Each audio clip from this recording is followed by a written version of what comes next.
Oke, kita lanjutkan pembacaan kita. Kita masuk di kecenderungan negatif. Ini masih di fitrah ya, bagian satu manusia. Al-Quran memperingatkan kita agar hati-hati karena manusia itu mudah tergelincir sebab dia punya kecenderungan negatif. Peringatan pertama, innal insana ladzalumun kafar. Quran surat Ibrahim ayat 34. Manusia itu sering terjebak dalam kezaliman dan kekufuran. Hati-hati, bisa saja Anda merasa tidak zalim, tapi sebenarnya Anda sangat zalim dan menyakiti orang lain. Mungkin Anda merasa tidak kufur, tapi bisa saja perasaan Anda itu justru salah satu bentuk kekufuran. Yang kedua, innahu kana zalumun jahula. Quran surat Al-Ahzab ayat 72. Manusia itu zalim dan bodoh. Bodoh jahula dalam kurung karena tidak mau menambah ilmu. Zalim karena tidak mau mengamalkan ilmunya. Dia mengerti mana yang baik dan mana yang buruk, tapi dia cenderung melakukan yang buruk. Peringatan Al-Quran berikutnya, wa kanal insanu qatura. Quran surat Al-Isra ayat 100, manusia itu sangat pelit, qatura. Kemudian wa kanal insanu ajula. Quran surat Al-Isra ayat 11, dan manusia itu tergesa-gesa. Betapa manusia itu suka terburu-buru, tidak setia pada proses, inginnya cepat sukses, cepat besar, cepat terkenal, ingin serba cepat. Akhirnya lantaran terburu-buru, manusia kehilangan substansi, kehilangan yang penting-penting, kehilangan yang bagus-bagus. Sekarang semua orang ingin cepat terkenal, sehingga karena terlalu lama menunggu masuk TV, mereka membuat channel YouTube sendiri-sendiri. Sekarang yang seperti itu sedang menjadi tren. Muatan acaranya amburadul, sehingga justru menimbulkan keributan karena ada yang merasa tersinggung dengan kontennya. Itu semua karena manusia ajula, suka tergesa-gesa. Khalaqnahu min nutfatin fa idza huwa khasimun mubin. Quran surat Yasin ayat 77. Allah menciptakan manusia itu dari nutfah dalam kurung setetes air mani. Ternyata dia musuh atau khosim, pendebat yang nyata dalam kurung mubin. Manusia itu diciptakan dari air mani. Begitu dia dewasa, justru menjadi pendebat yang luar biasa. Itu sindiran Al-Quran. Diperintah melakukan sesuatu, menolak. Seperti Bani Israel, perintah apapun ditawar, didebat. Ada orang bicara apapun, dicari pengecualiannya. Misalnya, kita diperintahkan menyantuni anak yatim, bukannya dilaksanakan malah menawar. Bagaimana anak yatim yang sudah kaya? Diperintahkan menyayangi sesama malah menawar. Bagaimana yang disayangi menyebalkan? Selalu membantah. Itulah khosimum mubin. Waktu Nabi Musa menyuruh Bani Israel menyembelih sapi, mereka rewelnya luar biasa. Mereka bertanya terus, warna sapinya apa? Besarnya seberapa? Cirinya seperti apa? Untungnya Nabi Musa sabar. Itulah khosimum mubin. Hati-hati dengannya. Kita sering membuat excuse dalam kurung alasan untuk kebaikan yang tidak kita lakukan dengan cara mendebat Allah. Disuruh sedekah, dilaksanakan, tapi sedikit sekali. Kalau ditanya, kenapa sedekahnya cuma sedikit? Jawabannya, Allah tidak melihat seberapa besar sedekah kita. Yang penting, ikhlas. Begitulah manusia. Menjawab terus, wakanal insanu aktsara syai'in jadala. Quran surat Al-Kahfi ayat 54. Dan manusia itu yang paling banyak jidal dalam kurung mendebat untuk mengingkari perintah. Al-Quran sudah mengingatkan hati-hati dengan jangan suka jidal. Ini juga perlu diingatkan pada manusia. Idza masahus syarru jazua wa idza masahul khairu manu'an. Quran surat Al-Ma'arij ayat 19 sampai 21. Kalau dapat yang tidak enak berkeluh kesah, begitu dapat yang enak lupa. Dan juga kalla innal insana layatqa. Quran surat Al-Alaq ayat 6, ingat-ingatlah sesungguhnya manusia itu suka melampaui batas. Manusia itu banyak yang tidak tahu diri, tidak mengerti batasnya. Ini masalah. Innal insana lirabbihi lakanud. Quran surat Al-Adiyat ayat 6. Lakanut artinya manusia tidak bisa bersyukur. Susah sekali bersyukur, mudah sekali kufur.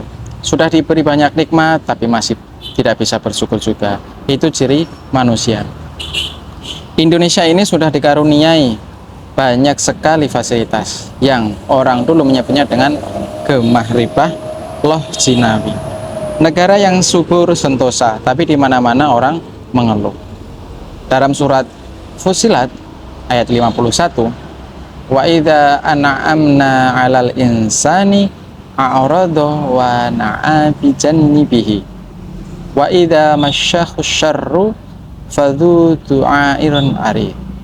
Dan apabila kami berikan nikmat kepada manusia, dia berpaling dan menjauhkan diri dalam kurung dengan sombong. Tetapi apabila ditimpa malapetaka, maka dia banyak berdoa. Ketika sedang merasa enak, manusia menjauh dari Allah. Ini karena kesombongan manusia, merasa jago, merasa benar, merasa menang, merasa takut. Tapi kalau diberi rasa susah, manusia berdoa sampai nangis-nangis. Wa idza massal insana durru ta'anna li jambihi au qa'idan au qa'iman falamma kashafna anhu durruhu marra ka'allam yad'una ila durrim massah. Dan apabila manusia ditimpa bahaya, dia berdoa kepada kami dalam keadaan berbaring, duduk atau berdiri. Tetapi setelah kami hilangkan bahaya itu darinya, dia kembali ke jalan yang sesat. Seolah-olah dia tidak pernah berdoa pada kami untuk menghilangkan bahaya yang telah menimpanya. Quran Surat Yunus ayat 12. Ketika sumpah banyak masalah, manusia berdoa bahkan sambil berbaring, duduk dan berdiri, kemana-mana membawa tasbih karena ada yang diincar, ada pamrihnya. Setelah keinginannya terpenuhi, lupa bahwa sebelumnya dia berdoa sampai nangis-nangis. Dia lupa kalau sebelumnya tahajud tiap hari, puasa Senin Kemis, zikir kemana-mana. Dia kembali kepada kesesatannya yang lama. Oleh karena itu, ketika doa Anda tidak dikabulkan olehnya, jangan-jangan karena Allah sayang kepada Anda. Sebab bisa saja ketika doa Anda dikabulkan, Anda akan segera pergi menjauh dari Allah. Jadi kalau Anda berdoa tidak segera dikabulkan, bersyukurlah. Allah masih ingin asyik bersama Anda. Setiap kita mendapat kemudahan, kita harus selalu istiqomah mengerjakan amalan-amalan kebaikan agar kita tidak termasuk orang-orang yang disindir oleh Al-Quran, yaitu orang-orang yang lupa pada sebelumnya. Kita sebenarnya punya maksud baik, tapi kita juga punya kecenderungan jatuh pada potensi buruk manusia. Itulah fitrah. Kembali ke fitrah itu berarti kita selamat dari potensi negatif dan bisa menghidupkan potensi yang baik. Bila kita memaknai Idul Fitri sebagai kembali fitrah, harusnya fitrah yang dimaksud adalah fitrah yang baik-baik. Sun Tzu, seorang filosof Konfusius, berpendapat lain tentang fitrah manusia. Human nature is evil, and goodness is caused by intentional activity. Sun Tzu punya pandangan bahwa manusia hakikatnya jelek. Kebaikan itu muncul ketika manusia memang berniat melakukan kebaikan. Kalau tidak percaya, coba bebaskan manusia. Jangan diberi aturan, hukum jangan diberi pemerintahan, bebaskan saja. Pasti rusak dunia ini. Manusia pasti semaunya sendiri, saling merusak, saling menyakiti, saling menjatuhkan. Maka perbuatan baik itu, kata Sun Tzu, harus intensional, harus diniati. Anda harus benar-benar punya niat ingin berbuat baik, barulah Anda akan lahir perbuatan baik itu. Tapi jika manusia dibiarkan saja jalan apa adanya, kemungkinan yang keluar adalah keburukannya. Karena human nature is evil. Manusia itu hakikatnya jahat, buruk. Kalau di dunia barat ada Thomas Hobbes yang punya pandangan seperti ini dengan teori Leviathan. Maka dari itulah orang butuh negara, butuh aturan, butuh tradisi, butuh norma agar hidup ini tertata rapi. Untuk itu perbuatan baik mesti diniati. Kebaikan itu harus disengaja. Jadi pada hakikatnya manusia itu baik ataukah jahat, biarkan para filsuf berdebat. Yang penting kita lakukan yang baik, itu saja kuncinya. Yang penting kita melakukan semua hal yang baik dan benar. Apakah kebaikan dan kebenaran itu fitrah atau bukan, itu bukan yang utama. Yang berdebat biarlah berdebat. Apalagi perdebatan itu memperkaya wawasan kita. Tapi kita jangan berfokus pada perdebatannya sehingga lupa substansinya. Bahwa yang paling penting kita melakukan kebaikan. Kita ini Abdullah, Khalifatullah. Kitalah yang mendapatkan amanah di antara sekian makhluk. Kita ini partner Allah. Being human is given, but keeping our humanity is a choice. Jadi manusia itu takdir, tapi menjaga kemanusiaan kita adalah pilihan. Anda tidak memilih menjadi manusia, tiba-tiba saja jadi manusia. Tapi untuk tetap menjadi manusiawi, itu pilihan Anda. Kadang-kadang yang kita lakukan tidak menunjukkan bahwa kita adalah manusia. Banyak orang kehilangan sisi kemanusiaannya, maka keeping our humanity is a choice. Menjaga kemanusiaan kita itu pilihan. Ada pelajaran dari penulis Prancis Alphonse Hardt. All people have three character. Manusia itu punya 3 karakter. Yang pertama, which they exhibit, yang dia tunjukkan, kemudian that which they are, karakter aslinya, dan that which they think they are, yang mereka anggap tentang diri mereka.